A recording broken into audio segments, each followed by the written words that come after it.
الحمد لله نحمده ونستعينه ونستغفره ونؤمن به ونتوكل عليه ونعوذ بالله من شرور أنفسنا ومن سيئات أعمالنا من يهده الله فلا مضل له ومن يضلله فلا هادي له ونشهد أن لا إله إلا الله وحده لا شريك له أرسله بالحق بشيرا ونذيرا وداعيا إلى الله بإذنه وسراجا منيرا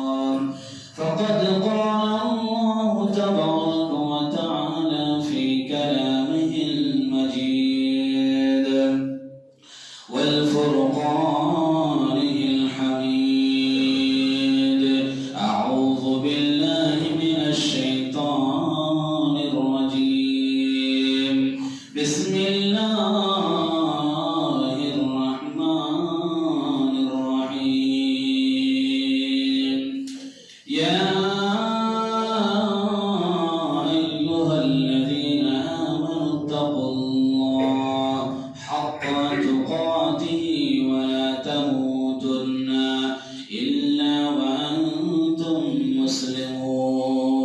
مسلمون يا أيها الذين آمنوا اتقوا الله وقولوا قولا سديدا يصلح لكم أعمالكم ويغفر لكم ذنوبكم ومن يطع الله ورسوله فقد فاز فوزا عظيما وقال الله تبارك وتعالى في كلامه المجيد والفرقانه الحميد يا أيها الذين آمنوا توبوا إلى الله توبة نصوحا عسى ربكم أن يكفر عنكم سيئاتكم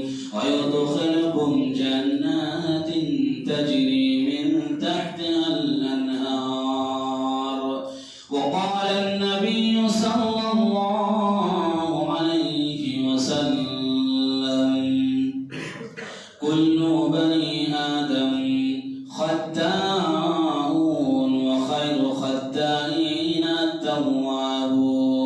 التوابون رب اشرح لي صدري ويسر لي أمري واحلل عقدة من لساني يفقه قولي ربي زدني علما اللهم ربي زدني علما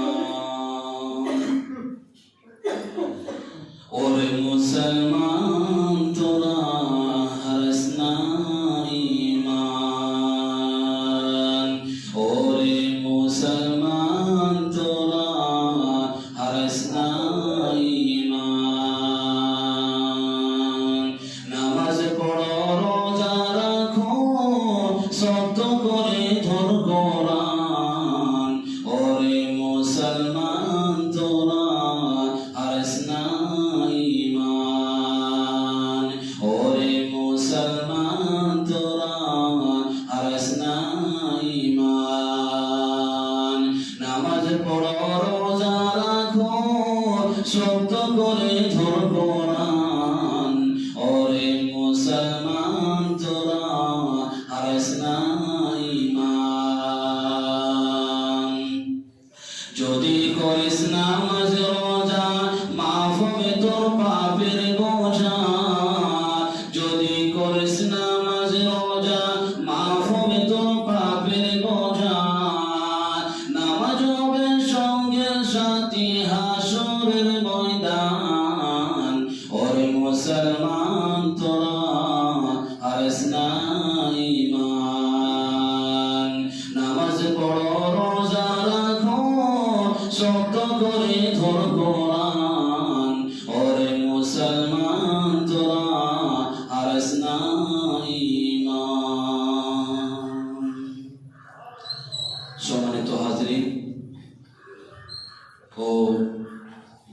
নামাজে শরীক হওয়ার মা বোনেরা, সমস্ত প্রশংসা আল্লাহ সুবহানাহু ওয়া তাআলার জন্য, যিনি আমাদেরকে সুস্থ রেখেছেন, নিরাপদ রেখেছেন এবং আজকে জুমার সালাত আদায় করার তৌফিক দিয়েছেন। সকলে বলুন আলহামদুলিল্লাহ। এরপর আমাদের বিশ্বনবী জনাবে মুহাম্মদ রাসূলুল্লাহ সাল্লাল্লাহু আলাইহি ওয়াসাল্লাম প্রতি অসংখ্য দরুদ ও সালাম অবতীর্ণ হোক। বলেন আল্লাহুম্মা সাল্লি আলা মুহাম্মাদিন ওয়া আলা আলি মুহাম্মাদ কামা সাল্লাইতা আলা ইব্রাহিম ওয়া আলা আলি ইব্রাহিম ইন্নাকা হামিদুম মাজিদ। আল্লাহুম্মা বারিক আলা মুহাম্মাদিন ওয়া আলা আলি মুহাম্মাদ কামা বারাকতা আলা ইব্রাহিম ওয়া আলা আলি ইব্রাহিম ইন্নাকা হামিদুম মাজিদ।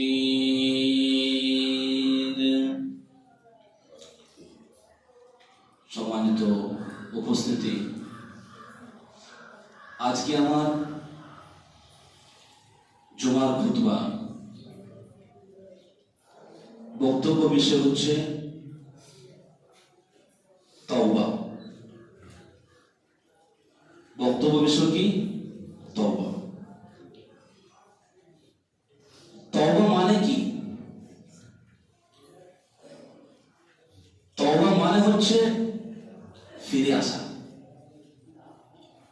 তওবার শাব্দিক অর্থ হচ্ছে ফিরে আসা। গুনাহ দুই প্রকার।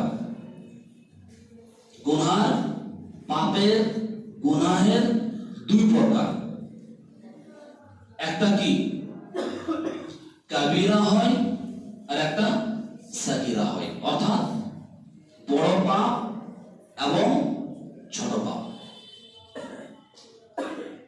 ছোট পাপ সাগীরা গুনাহ উযুর মাধ্যমে উযু করলে ছোট পাপটা কি হয়? ছোট ছোট গুনাহগুলো কি হয়? মাফ হয়ে যায়। ছোট ছোট গুনাহগুলো উযু করলে কি হয়? মাফ হয়ে যায়। এক সালাত পড়ে আরেক সালাতের জন্য, এক নামাজ পড়লে আরেক নামাজের জন্য অপেক্ষা করলে, বা জোহরের পরে আসর পড়লে ছোট গুনাহ মাফ হয়ে যায়। এক জুমা থেকে আরেক জুমা নামাজ পড়লে, জুমার সালাত আদায় করলে ছোট ছোট গুনাহ মাফ হয়ে যায়। মানুষের সাথে মুসাফা করবেন, আসসালামু আলাইকুম, হাতে হাত মিলিয়ে মুসাফা করলে সাগীরা গুনাহ অর্থাৎ ছোট ছোট গুনাহগুলো কি হয়? মাফ হয়ে যায়, মোচন হয়ে যায়। কিন্তু কাবীরা গুনাহ মানে বড় বড় গুনাহগুলা ক্ষমার জন্য, বড় বড় গুনাহগুলা আল্লাহর কাছে ক্ষমা প্রার্থনা তওবা করার জন্য শর্ত আছে। আপনি যদি একটা বড় গুনাহ করেন, বড় পাপ করেন, গুনাহের কাজ করেন, বিশাল গুনাহ করেন, বিশাল ত্রুটি করেন, তাহলে নামাজ পড়লে গুনাহ মাফ হবে না, ওযু করলে গুনাহ মাফ হবে না। কেন? বড় গুনাহ ক্ষমা পাওয়ার জন্য, বড় গুনাহর ক্ষমা পাওয়ার জন্য শর্ত দরকার আছে, শর্ত জরুরি আছে। শর্ত ছাড়া বড় গুনাহ মাফ হয় না। এখন বড় গুনাহ বলতে গেলে অনেক সময় দরকার। ইনশাআল্লাহ কোনো যদি আমার সময় হয় তো ইনশাআল্লাহ আপনি কোনটা বুঝবেন এটা সাগীরা গুনাহ, আর কোনটা বুঝবেন এটা কাবীরা গুনাহ, কোনটা বুঝবেন এটা বড় গুনাহ, আর কোনটা বুঝবেন এটা ছোট গুনাহ, কোনটা গুনাহ, কোন ত্রুটি, কোন পাপের জন্য ওযু করলে মাফ হয়, আর কোন গুনাহ, কোন পাপ করলে তওবা লাগে। এই প্রসঙ্গে ইনশাআল্লাহ কোনদিন আলোচনা করব ইনশাআল্লাহ। কিন্তু আজকে আমার বক্তব্য বিষয় হচ্ছে তওবা কিভাবে করবেন, আর তওবা কি আল্লাহ ক্ষমা করবেন, আর ক্ষমা করার পদ্ধতি নিয়ম কি, আপনাদের সামনে সংক্ষিপ্ত আকারে সংক্ষিপ্ত সময় ইনশাআল্লাহ বোঝার চেষ্টা করব ইনশাআল্লাহুল আযীম। সম্মানিত দিন ভাই, একটা উদাহরণ বলি। তওবা মানে কাবীরা গুনাহ, বড় গুনাহ। আপনি মা বাপের অবাধ্য সন্তান, যারা মা বাপকে গালে গলজ দেয় তারা কিন্তু কাবীরা গুনাহ। তারা কি? সেটা কি? কাবীরা গুনাহ। কাউকে গালি দিলেন, এটা কাবীরা গুনাহ। কাউকে মন কষ্ট দিলেন, এটা কাবীরা গুনাহ। এটা কি করতে হবে? তওবা করতে হবে। এখন আমি আমার দ্বারায় বড় গুনাহ হয়ে গেছে, বড় গুনাহ হয়ে গেছে, বড় পাপ হয়ে গেছে। এখন সেটার জন্য ওই পাপটাকে ক্ষমা করার জন্য, ক্ষমা প্রার্থনা আল্লাহর কাছে করার জন্য শর্ত লাগবে। কিন্তু হক আছে দুটি। একটি হচ্ছে যদি এই গুনাহ যা আপনি করেছেন, এই পাপ যে করেছেন, এই পাপটি আল্লাহর হক, আল্লাহর সাথে জড়িত আছে, বান্দার সাথে জড়িত আছে, এই বিষয়টা আপনাকে বুঝতে হবে। আপনি কাউকে বললেন একটা কোনো ব্যথা, মনে একটা কথা বললেন, তার মনে কষ্ট হয়ে গেল, এটা কিন্তু বান্দার হক না। হকুকুল ইবাদ এটা আল্লাহর বান্দা, এটা আল্লাহর হক না, এটা বান্দার হক হয়ে গেল। তো আপনি যদি তাকে যদি ক্ষমা চান, তো বলুন ভাই আমাকে ক্ষমা করে দাও, তাহলে আপনি ক্ষমা পাবেন, নাহলে ক্ষমা পাবেন না। এখন যে আপনি যদি এমনি নামাজ পড়লেন না, জেনে শুনে নামাজ ছেড়ে দিলেন, বা আপনি আরো রোজা রাখলেন না, ইসলামের নিয়ম নীতি শুধু আপনি মেনে চলছেন না, তো এটা হলো আপনার কাছে ক্ষমা চাইতে হবে আপনার কাছে। তাহলে বড় গুনাহ করার পরে আল্লাহর কাছে যদি প্রার্থনা করেন, আল্লাহর কাছে যদি ক্ষমা চান, তাহলে মানে তওবার শর্ত তিনটি।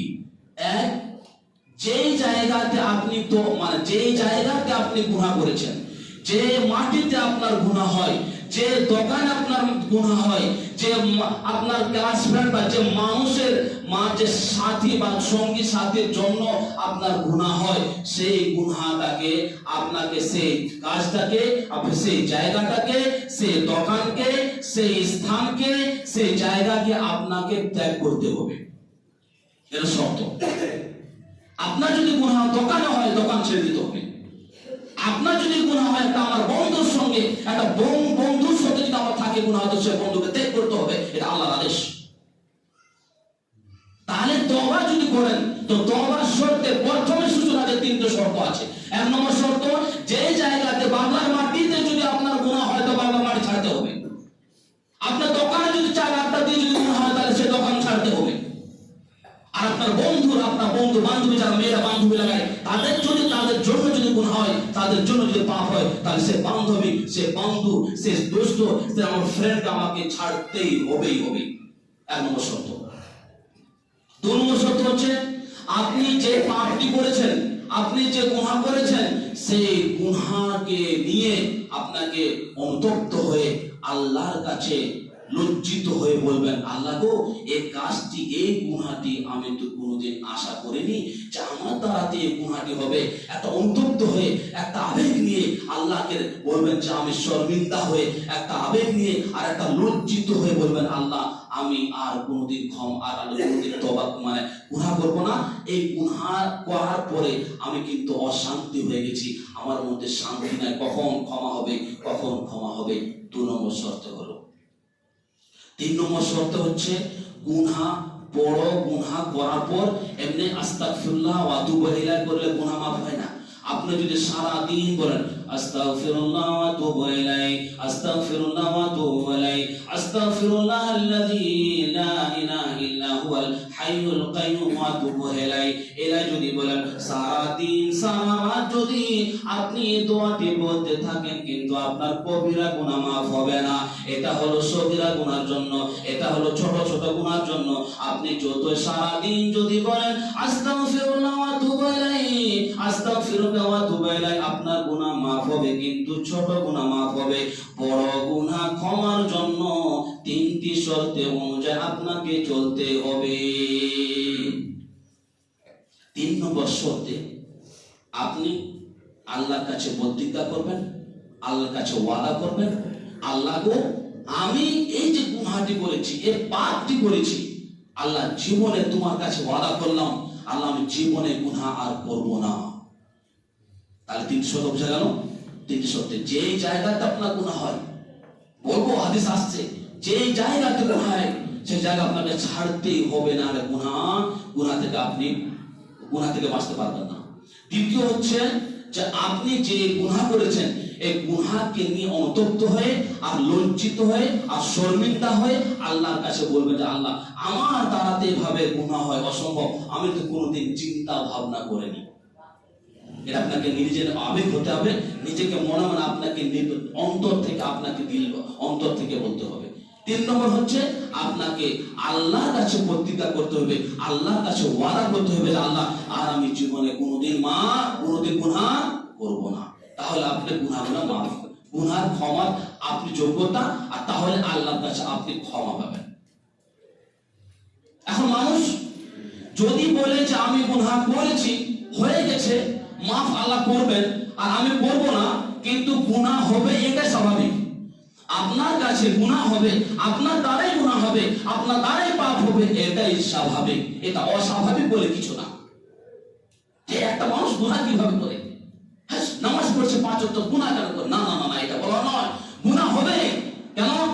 আল্লাহ নবী সাল্লাল্লাহু আলাইহি সাল্লাম বলেন, হাদিসের মধ্যে আল্লাহ নবী বলেন, কুল্লু বানি আদম খাত্তাউন, প্রত্যেক নর নারী বান্দা বান্দি গুনাহ পাপে জড়িত থাকবে, পাপ হবে, গুনাহ হবে, প্রত্যেক আদম সন্তান সন্ততি। আল্লাহ নবী বলেন, কুল্লু বানি আদম খাত্তাউন, আদম সন্তান হচ্ছে পাপিষ্ঠ, পাপের ভাগ থাকবে। আল্লাহ নবী বলেন, ওয়া খায়রু খাত্তাইনা আত-তাওয়াবুন, পাপের মধ্যে সবচেয়ে শ্রেষ্ঠ, পাপের মধ্যে সবচেয়ে উত্তম ওই ব্যক্তি যে ব্যক্তি পাপ করার পর আল্লাহর কাছে ক্ষমা চায়। এটা হচ্ছে পাপের একটা, যে আপনি যে গুনাহ করেছেন, আপনার দ্বারাতে গুনাহ হবে, আপনার দ্বারাতে যে পাপ হবে, এটাই স্বাভাবিক। আল্লাহ নবী তো বলতেন না আমার উম্মতরা গুনাহ করবে না, এটা কিন্তু আল্লাহ নবীর কোনো হাদিস এবং কোরআন পাওয়া যায় না যে আমার উম্মত এত পরেশগার যে গুনাহ হবে না, এটা বলাটাই ভুল। আপনি বলতে পারবেন গ্যারান্টি দিয়ে আমি গুনাহ করব না, এটা বলতে পারবেন না, অসম্ভব। আপনি বলতে পারবেন না, কেন গুনাহ হবে? আপনি যতই সতর্ক থাকুন, আপনি যতই বেঁচে থাকুন সমাজে, দোকান, আটপাটে, বাজারে, আপনার দ্বারাই গুনাহ হবেই হবে, এটা স্বাভাবিক। কিন্তু গুনাহ করার পর, পাপ করার পর ক্ষমা আছে কিনা? অবশ্যই ক্ষমা আছে। ক্ষমা যদি আপনি যতই গুনাহ করেন, একদম আকাশ থেকে, জমিন থেকে, পাহাড় পর্যন্ত যদি আপনি গুনাহ করেন, আল্লাহ বলছেন বান্দারে তুমি যদি গুনাহ করতে করতে করতে করতে করতে করতে তুমি পাহাড় পরিণত করে দিয়েছ, আল্লাহ বলছেন তোমার গুনাহ এতটি করতে পারো, কিন্তু আমার রহমত জমিন থেকে আকাশ পর্যন্ত আমার রহমত আছে, ক্ষমা করবোই, তোমাকে ক্ষমা করবোই। এই জন্য আল্লাহ নবী আল্লাহ সুবহানাহু ওয়া তাআলা বলছেন বান্দারে তোমার দ্বারাই গুনাহ হবে, এটাই স্বাভাবিক, কিন্তু তুমি যে আমার জমিনে থাকো, আমার খাবার খাও, আমার শ্বাস নিচ্ছ, আমার চোখে তোমাকে টাকা নেইনি, টাকার বিনিময়ে তোমার চোখ চোখ দেয়নি, টাকার বিনিময়ে তোমাকে আমি শরীর সুস্থ রাখিনি, আমি তোমাকে শরীর সুস্থ রেখেছি, এই জন্য তুমি আমারই ইবাদত করবা, তার জন্য সুস্থ রেখেছি। কিন্তু বান্দা তুমি গুনাহ করলা, তাও তুমি পাপ করলা, কিন্তু আমার কিছু যায় আসে না, তুমি পাপ করলা, এত বড় পাপ করলা, জঘন্য কাজ করছো, আমি তোমার কোনো রাগান্বিত হয়নি। কিন্তু বান্দা তুমি যদি গুনাহ করার পর যদি তুমি আমার কাছে ক্ষমা না চাও, তো আল্লাহ নবী বলছেন সূরা হুজরাতের মধ্যে আয়াত নম্বর 11-তে আল্লাহ সুবহানাহু ওয়া তাআলা বলছেন, ওয়ামান লাম ইয়াতুব ফাউলাইকা হুমুজ জালিমুন, আল্লাহ বলছেন বান্দারে তুমি যতই গুনাহ করো, যতই পাপ করো, তুমি যদি আমার কাছে কোনদিন যদি হাত তুলে ক্ষমা চাওনি, কোনদিন তৌফিক হয়নি, তো আকাশের নিচে জমিনের উপরে সবচেয়ে বড় জালিম তুমি, সবচেয়ে বড় জালিম তুমি, জালিম। এবারে আয়াত থেকে আপনি মিলান, নিজেকে মিলান। কোনদিন আল্লাহর কাছে হাত তুলে কান্নাকাটি করেছেন, আল্লাহ আমার দ্বারা এটা গুনাহ হয়েছে, আল্লাহ আমি এটা পাপ করেছি, আল্লাহ তুমি আমার পাপ যে করেছে আল্লাহ তুমি জানো আর আমি জানি, পৃথিবী মানুষ কেউ জানা না, আল্লাহ তোমার কাছে ক্ষমা চাই, আল্লাহ তুমি আমাকে ক্ষমা করাটা কোনদিন বলেছেন? যদি না বলে থাকেন আল্লাহর কসম বলছি, এই বাগিচার পাড়ার ইমাম বলতে বলছি, আল্লাহ বলছেন সূরা হুজরাত আয়াত নম্বর 11-তে বলছেন, ওমান লাম ইয়াতুব, তুমি যদি গুনাহ করার পর যদি তুমি তওবা না করো, ফাউলাইকা হুমুজ জালিমুন, এই আকাশের নিচে জমিনের উপর সবচেয়ে বড় জালিম জালিম জালিম। এটা আল্লাহ বলছেন, আমি বলছি না। আল্লাহ আমাদেরকে গুনাহ করার পর আল্লাহ সুবহানাহু ওয়া তাআলা যেন আমাদেরকে আল্লাহর কাছে ক্ষমা করার আল্লাহ তৌফিক দেন, বলুন আমিন। আল্লাহ বলছেন তুমি গুনাহ করো, কোন ব্যাপার না, গুনাহ করো, কিন্তু গুনাহ করার পরে তুমি আমার রহমত থেকে নিরাশ হইও না। আল্লাহর রহমত, আল্লাহ নিজে বলছেন আল্লাহর 100% যদি রহমত থাকে, 99% আল্লাহর কাছে, 1% বান্দা বান্দির কাছে আল্লাহ সুবহানাহু ওয়া তাআলা দিয়েছেন। তবু যদি বান্দা গুনাহ করে, তবু যদি গুনাহ করে, তা আল্লাহ বলছেন সূরার মধ্যে, আউযু বিল্লাহি মিনাশ শাইতানির রাজীম, বিসমিল্লাহির রাহমানির রহিম। আল্লাহ রাব্বুল আলামিন বলছেন, বান্দারে, ওমার বান্দা বান্দিরা, তুমি যত সারাদিন সারা যদি গুনাহ করতে করতে করতে সারাদিন যদি চলে যায়, সারাদিন গুনাহ করতে করতে কেটে যায়, তবু তোমরা আমার রহমত থেকে নিরাশ হয় না, আমার রহমত থেকে তোমরা বঞ্চিত থাকিও না। আল্লাহ বলছেন, ইয়া আইয়ুহাল ইয়া ইবাদিয়াল্লাযীনা আসরাফু আলা আনফুসিহিম। আল্লাহ রাব্বুল আলামিন বলছেন, বান্দারে, তুমি যতই গুনাহ করো, যতই গুনাহ করো, তুমি আমার রহমত থেকে কোনোদিন নিরাশ হয়ো না, হয়ো না। তুমি যদি সকাল থেকে আজকে আপনাদেরকে আমি প্রশ্ন করি, ভাই আমার, সকাল থেকে সন্ধ্যা পর্যন্ত গতকালকে যা গুনাহ করেছেন, আল্লাহর কাছে কি ক্ষমা চেয়েছেন? না, ক্ষমা করেননি। আপনি কোনোদিন আল্লাহর কাছে হাত তুলে দোয়া করেন, আল্লাহ গো, আমার গুনাহ হয়েছে, আমার পাপ হয়েছে, আল্লাহ তুমি আমাকে ক্ষমা করে দাও? কোনদিন বলেছেন? যদি না বলে থাকেন, তাহলে আপনার ভয়াবহ শাস্তি, আল্লাহর দৃষ্টিতে আপনি জালিম। তাহলে গুনাহ করবেন, আল্লাহর কোনো ব্যথা না। গুনাহ করবেন, আল্লাহ কোনো যায় আসে না। গুনাহ করবেন, আল্লাহ আপনার প্রতি রাগান্বিত না। কিন্তু যদি গুনাহ করার পর যদি আপনি তওবা না করেন, তাহলে আল্লাহ বলছেন তুমি জালিম, জালিম। হযরত আদম আলাইহিস সালাম যখন গুনাহ করলেন, ত্রুটি হয়ে গেল, আল্লাহকে বলছেন, আল্লাহ গো, আমি আমার দ্বারাতে গুনাহ হয়ে গেছে, আল্লাহ গো, তুমি আমাকে ক্ষমা করে দাও। আল্লাহ বলছেন সূরা বাকারায়, ফাতালাকা আদম মির রাব্বিহি কালিমাতিন ফাতাবা আলাইহি ইন্নাহু হুয়াত তাওয়াবুর রহিম। আদম আলাইহিস সালাম আল্লাহর কাছে কিছু জুমলা শিখে নিলেন, আল্লাহ রাব্বুল আলামিনের কাছে কিছু বাক্য শিখলেন। আদম আলাইহিস সালাম বললেন, আদম, তুমি জান্নাতে সবচেয়ে প্রথম জান্নাতে দাখিল হয়েছো, সবচেয়ে প্রথম তুমি জান্নাতে গেছো, তুমি এলা তাকরাবু হাযিহিশ শাজারাতা ফাতাকুনা মিনাজ জালিমিন। আদম, তোমাকে আমি পৃথিবীতে জান্নাত তৈরি করার পরে সবচেয়ে প্রথম তোমাকে জান্নাতে দিয়েছিলাম। আদম, তুমি সেই গাছের ফল খাওয়ার দূরের কথা, তুমি গাছের কাছে যেও না। ফেরেশতারা এভাবে আগাড় দিতে দিতে শয়তান সকরতায়, শয়তানের ওয়াসওয়াসায় আদম আলাইহিস সালাম সেই গাছের ফলটা খেয়ে নিলেন। এবার আল্লাহ সুবহানাহু ওয়া তাআলা জান্নাত থেকে বের করে দিলেন। বের করার পরে আদম আলাইহিস সালাম একদিন বলছেন, আল্লাহ গো, আমার ত্রুটি হয়েছে, আমার পাপ হয়ে গেছে, আমি গুনাহ করেছি, আল্লাহ তুমি আমাকে ক্ষমা করে দাও। আল্লাহ সুবহানাহু ওয়া তাআলা বলছেন, না না, তোমাকে ক্ষমা করে দিব, একটা শর্তে আছে, আমি তোমাকে একটি দোয়া শিখিয়ে দেব, সেই দোয়াটি যদি 5 ওয়াক্ত নামাজের পড়ো তাহলে তোমার গুনাহ আমি maaf করে দিব, maaf করে দিব। আল্লাহ বলছেন, রব্বানা যালামনা আনফুসানা ওয়া ইল্লাম তাগফির লানা ওয়া তারহামনা লানাকুনান্না মিনাল খাসিরিন। আল্লাহ, আমি নিজের প্রতি জুলুম করেছি, নিজের প্রতি অন্যায় অবিচার করেছি, আল্লাহ গো, তুমি আমাকে ক্ষমা করে দাও। আল্লাহ, তুমি রহমান, তুমি রহিম, তুমি ক্ষমাশীল। আল্লাহ, তুমি যদি ক্ষমা না করো, পৃথিবীতে কারো ক্ষমতা নাই আমাকে ক্ষমা দেওয়ার জন্য। আল্লাহ গো, তুমি আমার মহান আল্লাহ, তুমি রহমান, তুমি প্রভু। আল্লাহ বলছেন, তোমাকে যাও, তোমাকে ক্ষমা করে দিলাম। সুবহানাল্লাহ। মুসা আলাইহিস সালাম অনুরূপভাবে মুসা আলাইহিস সালামের দ্বারা গুনাহ হয়ে গেল। মুসা আলাইহিস সালাম বলছেন আল্লাহকে, আল্লাহ গো, ক্বালা রাব্বি ইন্নী যালামতু নাফসি ফাগফিরলি। দেখেন এই আয়াতের মধ্যে দেখবেন আল্লাহ মুসা আলাইহিস সালাম বলছেন, মুসা আলাইহিস সালাম বলছেন, ক্বালা রাব্বি ফিরলি রাব্বি ইন্নী যালামতু নাফসি ফাগফিরলি। আল্লাহ মুসা আলাইহিস সালাম আল্লাহকে বলছেন, আল্লাহ গো, আমার দ্বারাতে গুনাহ হয়ে গেছে, আল্লাহ তুমি আমাকে ক্ষমা করে দাও। বিশ্বাস করবেন না, মুসা আলাইহিস সালামের কথাটি শেষ না হওয়া আগে আল্লাহ সঙ্গে সঙ্গে আয়াত নাযিল করলেন। তারপরে মুসা কি বলছেন, ক্বালা রাব্বি ইন্নী যালামতু নাফসি ফাগফিরলি।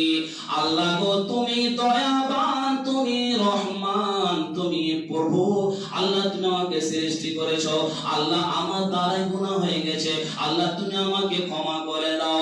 এই কথা শেষ না হতে আল্লাহ সুবহানাহু ওয়া তাআলা সঙ্গে সঙ্গে আয়াত নাযিল করলেন। তারপরে আয়াত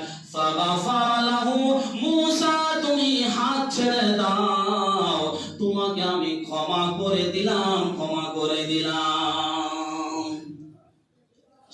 এত সুন্দর দেখেন আয়াতগুলো, দেখছেন?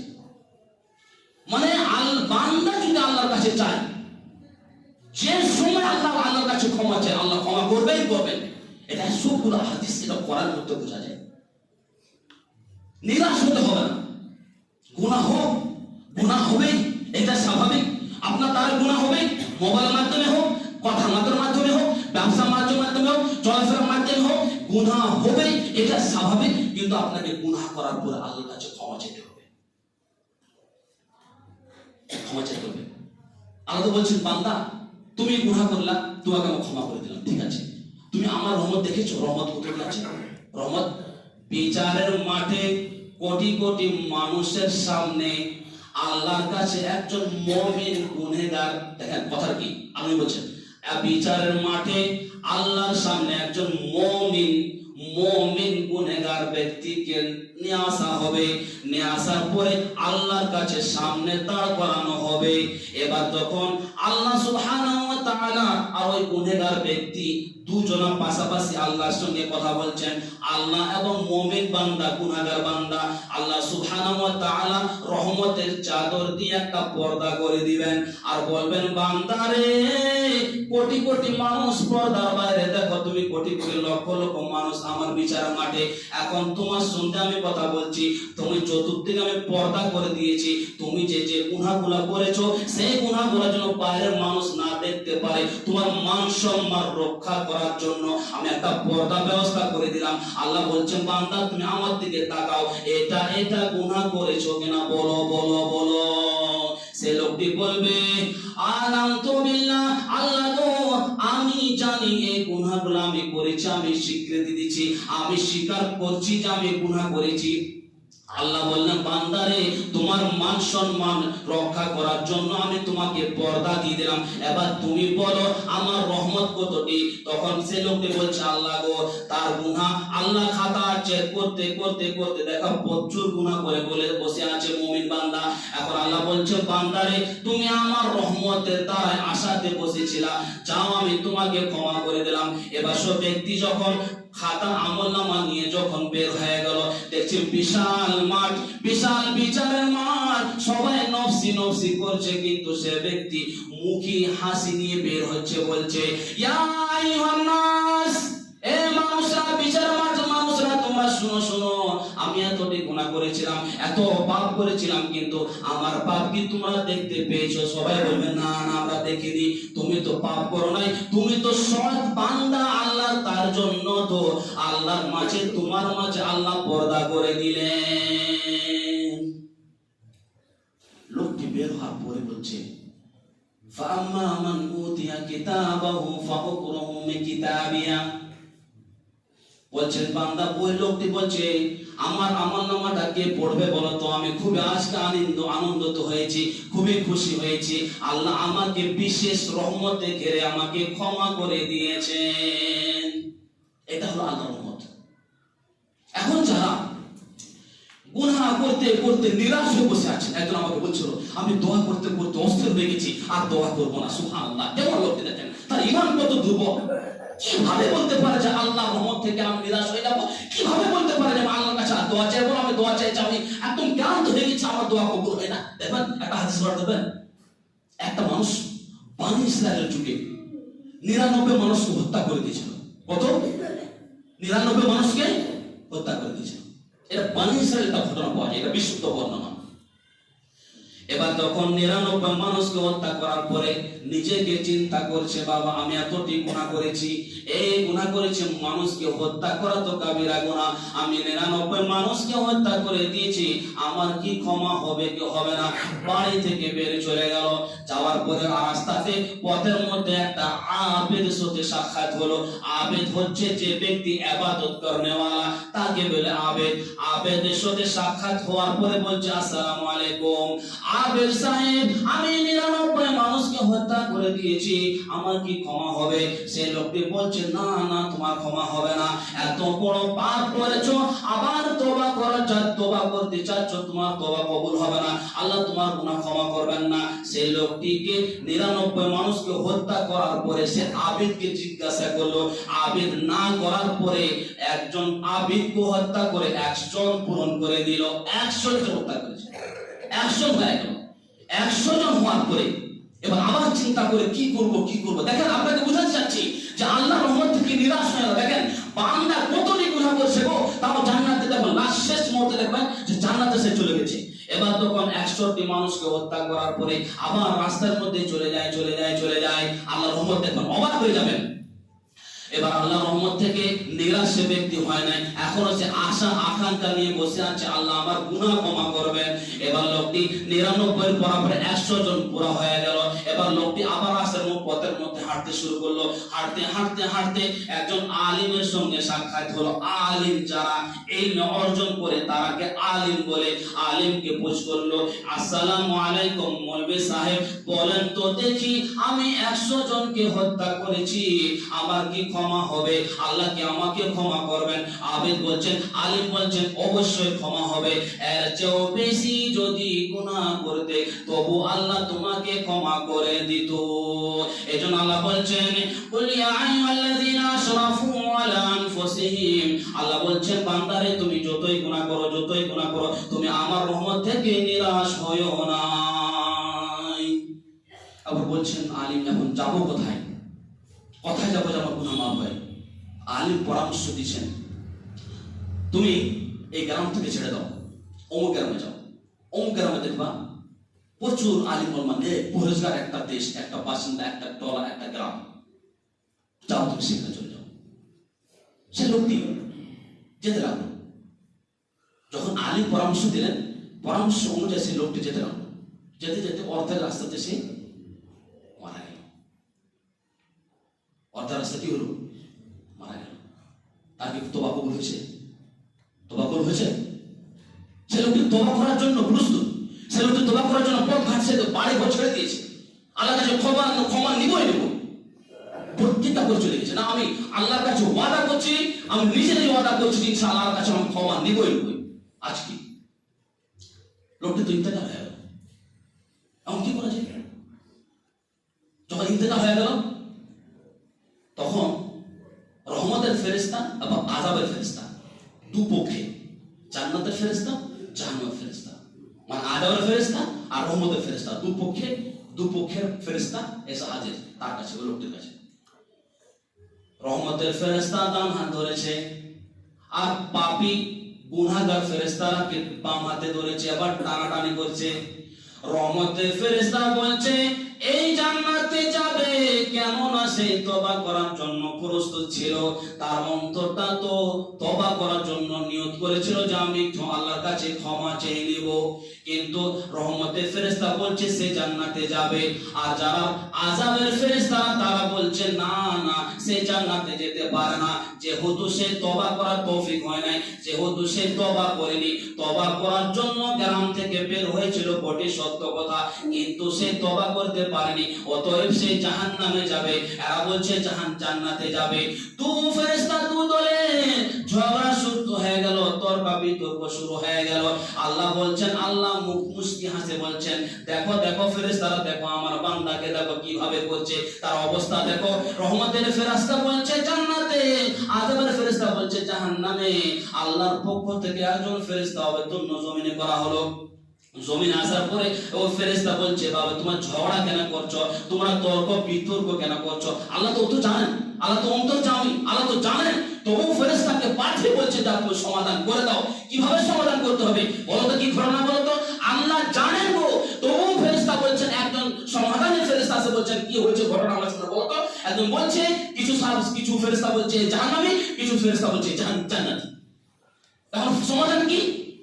আল্লাহ সুবহানাহু ওয়া তাআলা বাগিচার পাড়ার মানুষরা দেখেন আল্লাহর রহমতই কত, দেখেন আল্লাহর কত রহমত।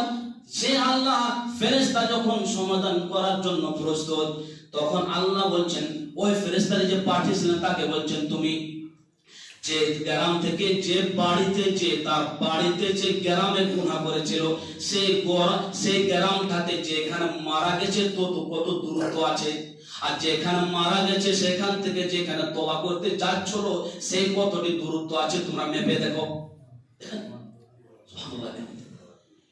দেখা যায়, মাপতে গিয়ে দেখা যায় যে যে জায়গাতে গুনাহ হয়েছে সেই জায়গা থেকে নিয়ে যেখানে মারা গেছে ওখানে দূরত্বটা বেশি দেখা যায়, আর যেখানে মারা গেছে আর যেখানে তওবা করতে যাচ্ছিল সেখানে কম দেখা যায়। আল্লাহ সুবহানাহু ওয়া তাআলা রহমতে জমিনকে বলল, আল্লাহ জমিন তুমি কাছে হয়ে যাও, আমার বান্দাকে তুমি গুনাহগার হয়ে মারিও না। জমিনকে বলছেন আল্লাহ জমিন তুমি কাছে হয়ে যাও। আল্লাহর কসম জমিনটা সঙ্গে সঙ্গে কাছে চলে আসলো। এটা দূরত্ব হয়ে গেল, যে জায়গা থেকে মারা গিয়েছিল, যে জায়গাতে গুনাহ হয়েছিল আর যে জায়গাতে মারা গিয়েছিল সেটা দূরত্ব হয়ে গেল। অথচ সেটা দূরত্ব ছিল যেখানে মারা গেছে সেখানে তওবা করতে যাচ্ছিল সেটা দূরত্ব কম ছিল। আল্লাহ বলছেন জমিন তুমি সেটা দূরত্ব না করে তুমি কাছে হয়ে যাও। জমিনটা কিন্তু যে জায়গাতে তওবা করার জন্য যাচ্ছিল সেই জায়গা জমিন আস্তে আস্তে আস্তে কাছে হয়ে গেল। তখন ফেরেশতা বলছে বললে কোথায় যাবে সে লোকটি? তো হাদিসের ভিতরে এসেছে সে লোকটি জান্নাতি। সুবহানাল্লাহ। সে তওবা করে নিল, তওবা করে যাচ্ছিল যে আমি তওবা করব ইনশাআল্লাহ, আল্লাহর কাছে ক্ষমা নিব ইনশাআল্লাহ। সে কি হলো? জান্নাতি। হাদিসের মধ্যে পাওয়া যায় সে জান্নাতি চলে গেছে। মাটি কথা শুনলো, আদম সন্তান কথা শুনে না। হ্যাঁ, ইব্রাহিম আলাইহিস সালামকে যখন আগুনে দেওয়া হলো আল্লাহ বলছেন ইয়া নারু কুনি বারদান ওয়া সালামুন আলা ইব্রাহিম। আগুন তুমি বলো তোমাকে কে সৃষ্টি করেছে? সুবহানাল্লাহ। আগুন তুমি বলো তোমাকে কে সৃষ্টি করেছে? আমার নবীকে তুমি কেন পোড়াবা জ্বালাবা বলো? আগুন বলছে, আল্লাহ বলছেন ইয়া নারু কুনি বারদান ওয়া সালামুন আলা ইব্রাহিম। আগুন তুমি খবর তুমি চিন্তা ভাবনা করে আমার নবীকে পোড়াবা, তো আমার নবী যদি একটা পশম যদি চলে যায় তোমার খবর আছে? আগুন কথা শুনলো আমার বান্দা, আল্লাহ বলছেন আমার নিমখারাম বান্দা কথা শুনে নাই। এই যে লোকটি ঘটনা ঘটলো, মাটি কথা শুনলো, জমিন কথা শুনলো, বনে আদম বেঈমান জাতি কথা শুনে নাই। 5 ওয়াক্ত নামাজে বলে ডাকা হয়, নামাজে আসেন না, বলেন কি করা যায় আপনাকে? দেখো আল্লাহ সুবহানাহু ওয়া তাআলা যেন আমাদেরকে গুনাহ তো করবই, গুনাহের জন্য আল্লাহর কাছে তওবা করার জন্য আল্লাহ তৌফিক দেন। আমিন। শর্ত হলো আপনাকে সেই জায়গা ছাড়তে হবে, তওবা থেকে গুনাহটা নিয়ে অনুগ্রহ হয়ে আল্লাহর কাছে ফিরে আসতে হবে, আর যে জায়গাতে তওবা করছে সেটা ছাড়তে হবে। আল্লাহর কাছে প্রতিজ্ঞা ওয়াদা করতে হবে আল্লাহ আমি গুনাহ করব না, তাহলে আপনার কাবিরা গুনাহ ক্ষমা হবে। সাগিরা গুনাহ নামাজের মাধ্যমে, ওযুর মাধ্যমে, জিকির আজকার মাধ্যমে, সাগিরা গুনাহ করার জন্য তওবা লাগে না। কবিরা যে বড় বড় গুনাহগুলো পাপ ইনশাআল্লাহ একদিন তুলে ধরবো, বড় পাপ কোনটি ছোট পাপ কোনটি ইনশাআল্লাহ। আজকে আল্লাহ সুবহানাহু ওয়া তাআলা যে আলোচনা সূরা আমাদেরকে তৌফিক দিয়েছেন, এই আলোচনার জীবন, এই আলোচনার মাধ্যমে যেন আমরা কিছু শিখতে পারি, আর শিক্ষার পরে যেন আল্লাহ শরীয়তের ভাবে আমরা আমল করতে পারি। বলুন আমিন। আল্লাহ যেন আমাদেরকে যতগুলো নামাজ পড়ার জন্য আল্লাহ তৌফিক দিয়েছেন, যাদেরকে আল্লাহ বাড়িতে অসুস্থ পড়ে আছেন, সুস্থ হচ্ছেন না, আল্লাহ তাদের জন্য তুমি আমরা বিশেষ করে দোয়া করি আল্লাহ তোমার বান্দাকে তুমি আরোগ্য শেফা আজরা করো। বলুন আমিন। আল্লাহ আমরা যেন আজকে প্রতিজ্ঞা করবো আল্লাহ আমরা গুনাহ করবো, কিন্তু আল্লাহ তোমার যেন মৃত্যুর আগে যেন তোমার কাছে ক্ষমা চেতে পারে। বলুন আমিন। ক্ষমা যদি না চেতে পারেন তো বিচার মাঠে খুবই বড় ভয়াবহ বিপদ আছে। আপনার ক্ষমা চাইতে হবে। আপনার যখন দুই জায়গাতে আপনার ক্ষমা হবে না, যখন আপনি মারা যাবেন একদম এজা বালাগাতে হুলকুম, যখন মালিকুল মউত আছে আপনার গলাতে যখন রূহটা নিয়ে নেবে, তখন আপনার তওবা যত চেঁচামেচি করে তওবা করেন তওবা কবুল হবে না। আর যখন কিয়ামত চলে আসবে তখন আর তওবা কবুল হবে না। তাহলে তার আগে আমাদেরকে তওবা করার দরকার। আমি গুনাহ করব, ঠিক আছে, গুনাহ করলাম তওবা করলাম, গুনাহ করলাম তওবা করলাম। আল্লাহ বলেছেন না হুয়া তাওয়াবুর রহিম, বান্দারে তুমি সকালে গুনাহ করো, বিকালে তওবা করো, আবার তওবা করো, আবার গুনাহ করো, আবার তওবা করো। আমি হুয়া তাওয়াবুর রহিম, একবার তওবা করো আমি রাগিত হই না, বারবার গুনাহ করো, বারবার তওবা করো। এটা আমার রহমত, এটা আমার দয়া। ইনশাআল্লাহ যেন আল্লাহ আমাদেরকে সঠিকভাবে চলার তৌফিক দেন। বলুন আমিন। আমরা যেন পাপী থেকে বা গুনাহগার থেকে আমরা বাঁচতে পারি। যথাযথভাবে আমরা চেষ্টা করব আমাদের দ্বারা পাপ না হয়, গুনাহ না হয়। বেশিরভাগে আমরা চেষ্টা করব সৎ আমল করার জন্য। আল্লাহ যেন সুবহানাহু ওয়া তাআলা আমাদেরকে যেন তৌফিক দেন সৎ আমল করার জন্য। 5 ওয়াক্ত জামাতের সাথে নামাজ পড়ার জন্য আল্লাহ সুবহানাহু ওয়া তাআলা তৌফিক দেন। বলুন আমিন। আমিন। ওয়া আখিরু দাওয়ানা আলহামদুলিল্লাহি রাব্বিল আলামিন।